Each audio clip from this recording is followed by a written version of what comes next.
everyone, I'm Alex and I'm the hands behind Lovecraft Crochet. My plushies are for the anxious, depressed, autistic, and neurodivergent. Small enough to travel in a purse, backpack, diaper bag, or even your pocket. You can check out my Facebook page or TikTok to see what patterns are available and stay tuned for the new ones coming out. I also make hats, scarves, blankets, and dice bags for the tabletop gamer or dice goblin in your life. Feel free to order through the page, TikTok DMs, or via email at love.craft.crochet@gmail.com. Now, on to the segment.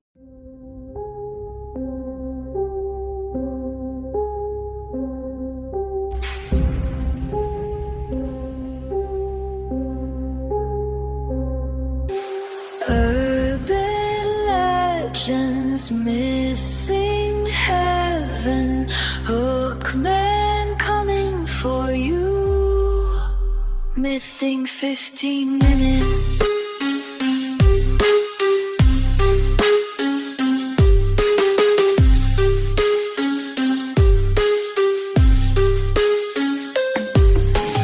AJ wrote it, Sammy reads it, Mothman's flying at you, missing 15 minutes. Welcome back to Mything 15 Minutes, the podcast where we wander into famous mysteries armed with curiosity, skepticism, and a healthy respect for how weird things look at night in the woods. I'm Sam Rossi, reading a script by professional... Skepticism! I'm not letting you live down skepticism! It's not autism! It might be. I'm feeling a little skepticism coming on right now. Burnt out AJ Carey. Yes, I am. I'm here too. Today's story takes us to Rundumshin Forest in December of 1980, when members of the U.S. Air Force stationed in England, so strange that this case has earned a nickname no UFO incident can ever escape. Britain's Roswell. Yeah, it sounds like an American name. It is. It's also kind of inaccurate since there was no crashing. That we know of. But is the nickname earned? Or is this a perfect storm of darkness, stress, Cold War paranoia, and one extremely unlucky lighthouse? Well, let's myth it out. The Rendlesham Forest incident unfolded under several nights during December 26 and December 28, 1980, near RAF Bentwaters and RAF Woodbridge. Oh, sorry, I should say that RAF stands for Royal Air Force Base. I didn't put base, apparently. No. Oopsie. Two U.S. Air Force bases in Suffolk, England. That's why I didn't call them RAF bases. They're not. They're U.S. bases. At 3 on December 27th, airmen at the RFA Woodbridge reported seeing strange lights descend into Rundumshin Forest. Naturally, they assumed it was a plane crashing, because when you see lights falling out of the sky near an airfield, aliens aren't the first item on the mandated checklist. According to a memo to the UK Ministry of Defence from the Deputy Base Commander Lieutenant Colonel Charles Holt, upon entering the forest, the patrolmen that went to check it out and reported seeing a strange glowing object. You got really good. You must have really liked the fact that I knew what these letters were. That's actually why I was like, Sammy doesn't know what the UK is, but LT and COL, boom! Muscle memory, like that. Also, I didn't say and reported. I just said they reported. Oh. That's why that sentence sounded weird at the end.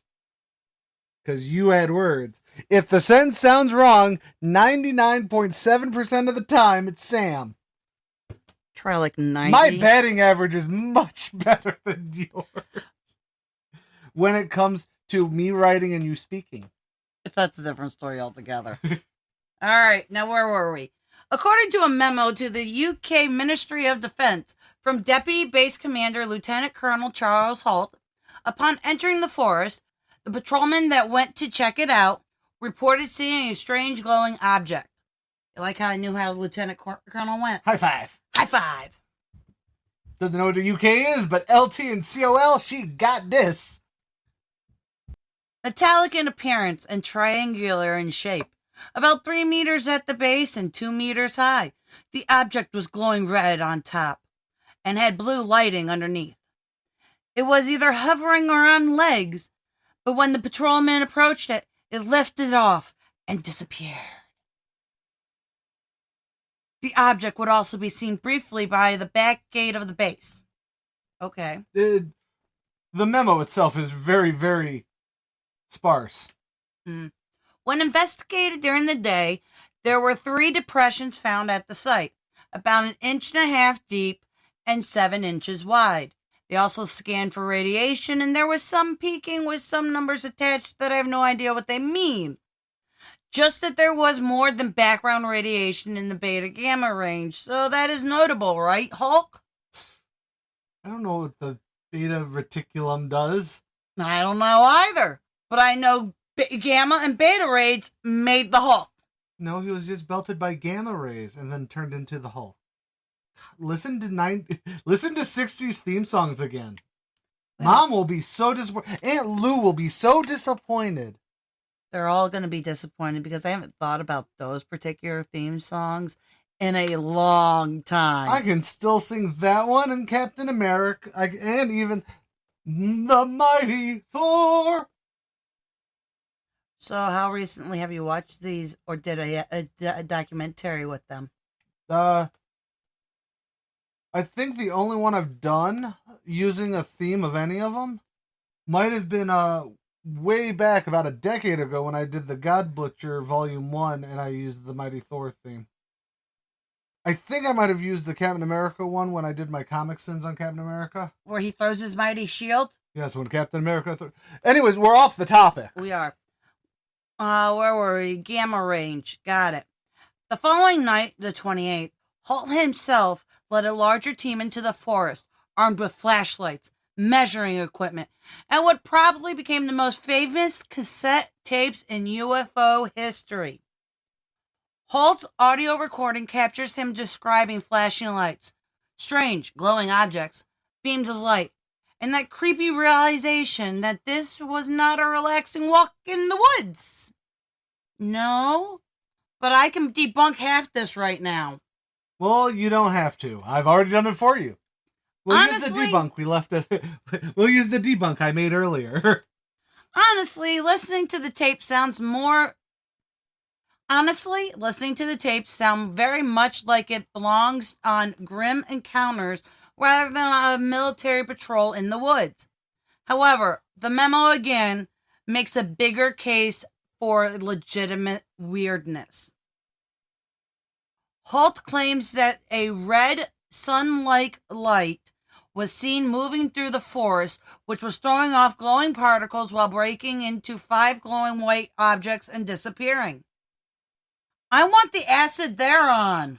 Oh, no. Wait until we get to the actual debunk of this. I didn't know half of this. Oh, so I know all the stuff we're going so far. Oh, no, I know all this. I didn't know the debunk because we always listen to the Unsolved Mysteries or the UFO files on this, which never go into the part that makes you go, oh, it wasn't a UFO. It's just a bunch of dumb Americans in the woods. 3 separate star-like objects appeared on the horizon, 2 to the north, 1 to the south, and would beam down lights occasionally.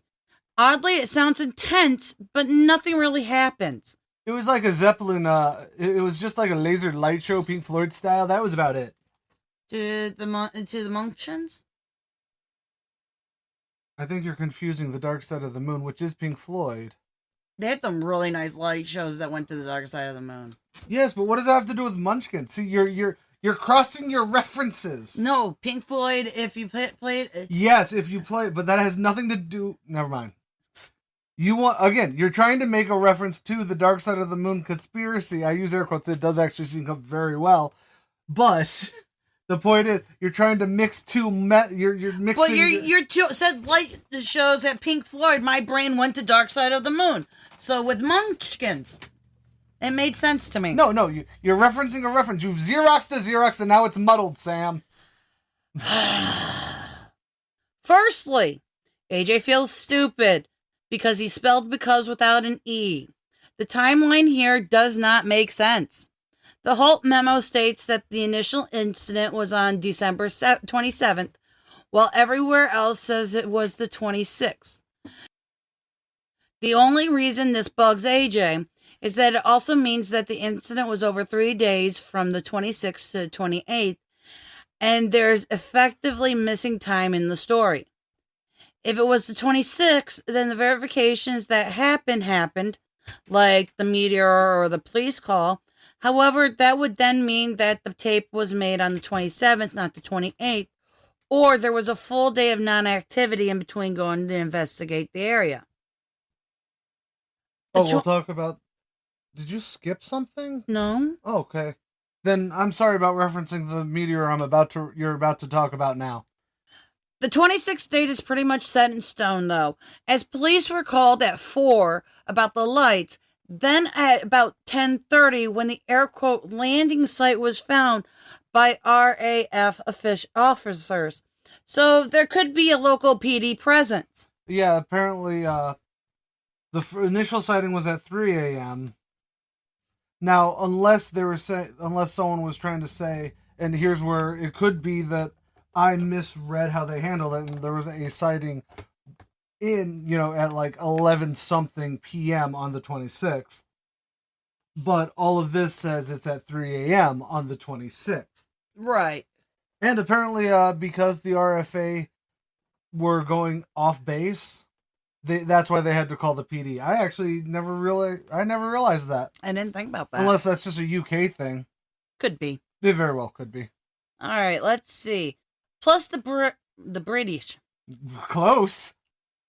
Plus the British Astronomical Association has verifications of a piece of natural space debris causing some lights in the sky, including one at 2:30 a.m. roughly.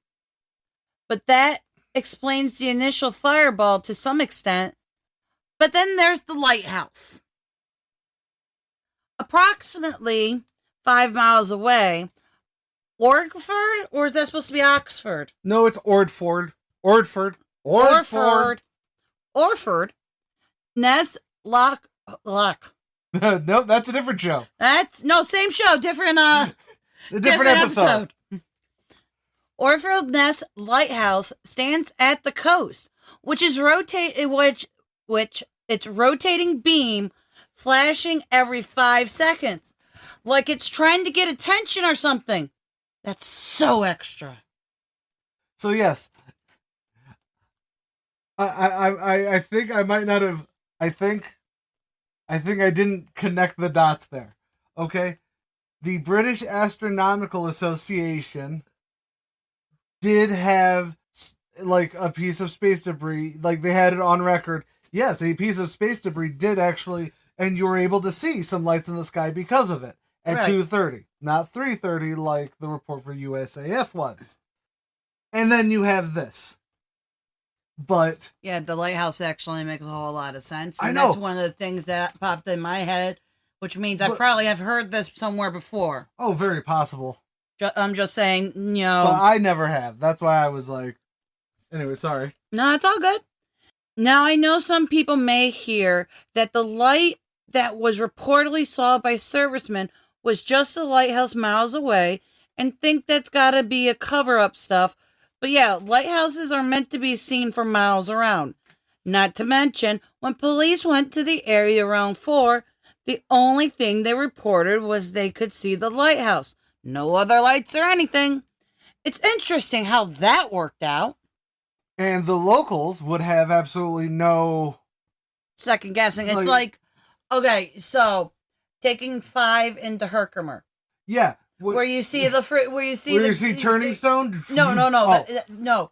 Towards Herkimer, where you see the gas, the floating lights, the floating numbers. Yeah. At night. Yeah. Mine was going to Turning Stone. Oh yeah. You could see the when they're having a great party going on there, when they've got the top going wee, and it's a cloudy night, and you're sitting there going, "What the fuck was that? What the fuck was that?" I remember the first time I drove. I think I was driving to Pig Faces in when he was living in because I didn't. No, I can't remember. I've been driving to the casino. The point is, I remember the first time I'm driving down the road. All of a sudden, the fucking sky just lights up, and I'm like, "What the hell was that?" I can't remember who was in the car. What? The sky just lit up. You were driving. I was in the back seat. Someone was with us. We were driving somewhere. We were taking Pig Face home because I was the only one who saw it for like the first couple times because it wasn't a cloudy day. It was just enough that my eyesight caught it. And then we were getting closer, and then all of a sudden you turned around and went, "What the hell was that?" Because I was right when they built the spire. Or yeah, they were celebrating. They were doing something. They were celebrating the opening of the bingo hall. Was it the bingo hall? I thought it was the event center. Like when they did that massive... It might have been the event center. No, the event center is only like 15 years old. Sam? We're looking at over 20 years. Oh, that is true. I know. The 20s have been so fucking long. Anyways, back to England. But let's get to the aftermath because it absolutely gets more insane as time goes on. The story gets expanded on. Some witnesses quietly back off their claims. Others double down. One airman even claims that he actually touched the craft and received a message in binary code from it. Yeah, right? Which he then said was coordinates, referencing ancient sites and time travel. And look, sometimes you just give into the ancient aliens for attention. Unrelated, go join our Patreon so we don't have to go all Graham Hancock. You have no idea who Graham Hancock is, do you? Is he the dude with the hair? No. No? Okay. No, he is not aliens. He actually believes that there was an ancient advanced civilization before the last lesser ice age. And that humans couldn't have built the pyramids. Or he does say humans built the pyramids, but there was an ancient super advanced species that had like lasers and shit. Okay. It's stupid. Now, will we ever do an episode on it? Yes. Are we doing that this year? No. Oh, okay. But that's how looking back on famous incidents is. Extraordinary details appear years later after the case becomes famous, and it expands out to being about time travel. Duh! I mean, yeah. For sure. I mean, Roswell started as just a weather balloon, and then suddenly, no, they actually got bodies. No, there was actually 4 different crashes. No! The aliens are actually at Area 51 right now, shaking hands with a still alive President Kennedy, because he's actually the space president now. Something Majestic 5. Majestic 12. I think I'm thinking about the Central Park 5, actually. No. That's a different show. All right. Despite the lighthouse verification, the contradictions in what has been accounted compared to primary sources and the increasing cinematic sequels stories, Rundumshin Forest won't stay buried. Primarily, because of who the witnesses were, trained military witnesses, real recordings, official memos, all while becoming a much larger story when reported, retold, and rehashed. Repeated. What'd I say? Reported. All while becoming a much larger story when repeated and retold and rehashed. Frankly, a massive point would be that only American patrolmen seem to have seen these unknowns. Locals saw the lighthouse and didn't see anything weird. But maybe that's the lesson here. If you see something weird, then go out into the unknown woods in a foreign country, most of which never having been out there before, probably rattling each other given their servicemen, and basically just being spooked to a massive point. I'd even argue that a bright red sun-like object with particles coming out sounds like a flare to me. Right? What did happen in Rundumshin Forest? Aliens? A lighthouse doing its job too well? A group of tired airmen hopped up on adrenaline and coffee, being sent into the woods without any idea of what's going on? The most honest answer is maybe a little bit of everything, minus the time travel. God, I hope there isn't really time travel. Then that explains why there's time missing. And maybe that's the lesson here. Sometimes history isn't written by extraterrestrials, but by confusion, expectation, and one extremely bright, rotating light bulb.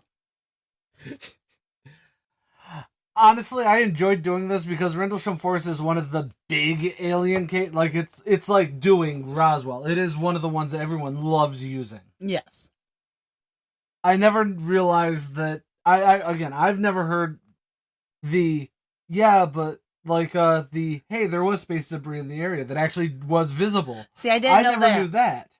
I also didn't know about the lighthouse, but like you were saying, because it's actually funny. How you wrote it, my brain immediately went to, hey, I've seen this story, but been this person before. You know what's funny, though? When I heard about the lighthouse, my brain went, yeah, of course. Because in my head, I'm picturing, I can't even remember what History Channel's show it was, but it was showing the light through the trees. Yes. And it was doing almost, on a production level, they probably had a light on a rotating thing so you could get the woo that they were talking about.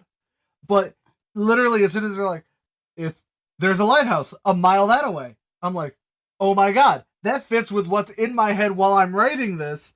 Although in my head, again, it's because my brain's going on a production level. I understand how they got that effect, but that effect, in fact, is part of the debunk now, and it's like, whoa.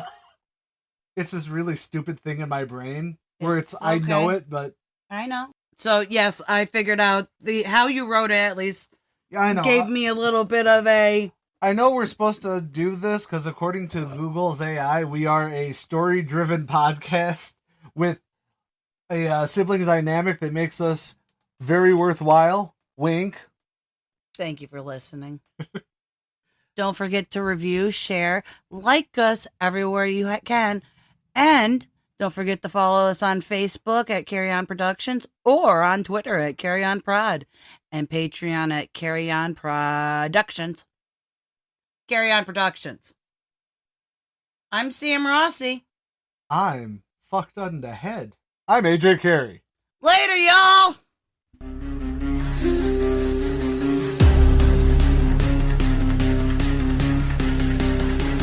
Living 15.